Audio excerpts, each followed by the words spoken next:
সিন্দুকটা খোলে। এই প্রথমবার ওরা ওই সিন্দুকটা খুলেছিল।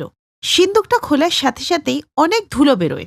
এরপর ওরা তার মধ্যে একটা লাল রঙের পুডলি দেখতে পায়, যার মধ্যে গীতার কিছু গয়না ছিল। হে ভগবান, এখন মায়ের বিয়ের গয়নাও আমাদেরকে বিক্রি করতে হবে। আমাদের সাহায্য করো ভগবান।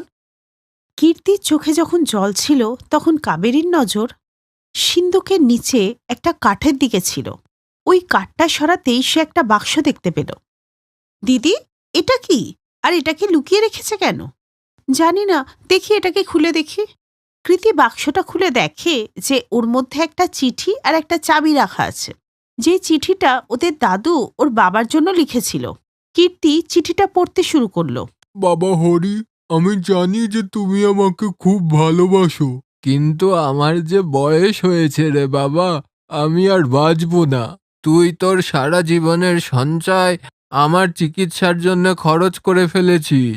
তাই ভবিষ্যতের কথা ভেবে আমি তোর কাছ থেকে একটা কথা লুকিয়ে রেখেছিলাম, যাতে সেটা বিপদে তোর কাজে দেয়। পুকুরটা খোঁড়ার সময় আমি একটা জিনিস পেয়েছিলাম, এই হচ্ছে তার চাবি।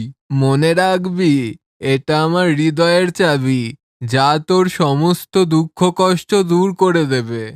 দিদি, তাহলে কি দাদু টাকার গয়না লুকিয়ে রেখে গেছে? হ্যাঁ রে, তাই তো মনে হচ্ছে। নাহলে তুই ভাব, দাদুর কাছে এমন কিছু ছিল যা দিয়ে সে নিজের চিকিৎসাটা করাতেই পারতেন, কিন্তু উনি সেটা আমাদের জন্য রেখে নিজের প্রাণের বলিদান দিয়েছেন। প্রশ্ন হলো, বাবা কি এটা জানতেন না?